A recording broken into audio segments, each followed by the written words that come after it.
Praise the Lord. இன்றைய பலப்படுத்தும் வார்த்தை எரேமியா 31வது அதிகாரம் 3வது வசனம். Jeremiah chapter 31 verse 3.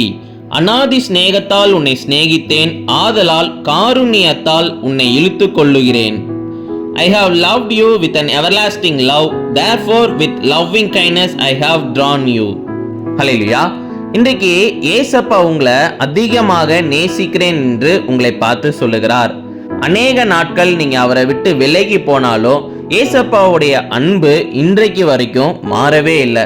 அவர் முன்னாடி உங்க மேல எவ்வளவு அன்பு வைத்திருந்தாரோ அதே போல இப்பொழுதும் உங்க மேல அன்பு வைத்திருக்கிறார். அதனாலதான் அவர் பக்கமாக உங்களை இழுக்கிறார்.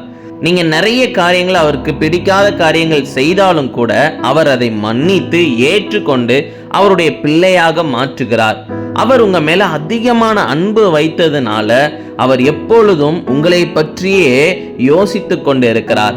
அப்ப இந்த நாள்ல நீங்க உங்களுடைய வாழ்க்கையை அர்ப்பணிங்க. என்னை எப்பவுமே நேசிக்கிறதுக்கு ஒருவர் இருக்கிறார். அவர் எனக்காக எல்லாவற்றையும் செய்வார். அவர் என்னோட கூட இருக்கிறார். நான் அவருக்காக வாழ என்ன நான் அர்ப்பணிக்கிறேன்.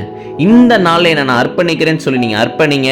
நிச்சயம் ஏசப்பா உங்க மூலமாக பெரிய காரியங்களை செய்வார். ஏசப்பாவுடைய அன்பை புரிந்து கொள்ளுங்க. உங்களுடைய வாழ்க்கையை ஒப்பு கொடுங்க. நம்ம எல்லாரும் கண்களை மூடி ஜெபிக்கலாம். எங்களை நேசிக்கிற நல்ல தகப்பனே, ஏசப்பா பிள்ளைங்களோட கூட இருக்கிறீங்க, பிள்ளைங்களை நேசிக்கிறீங்க, பிள்ளைங்களை வழி நடத்துறீங்க. அதற்காக உமக்கு நன்றி செலுத்துகிறேன். தொடர்ந்து வழி நடத்துங்க, மகிமைப்படுங்க. இயேசுவின் மூலம் ஜெபிக்கிறோம் எங்கள் ஜீவனுள்ள நல்ல பிதாவே. ஆமேன், ஆமேன், ஆமேன். ஏசப்பா உங்களை நேசிக்கிறார். God bless you. Have a joyful day.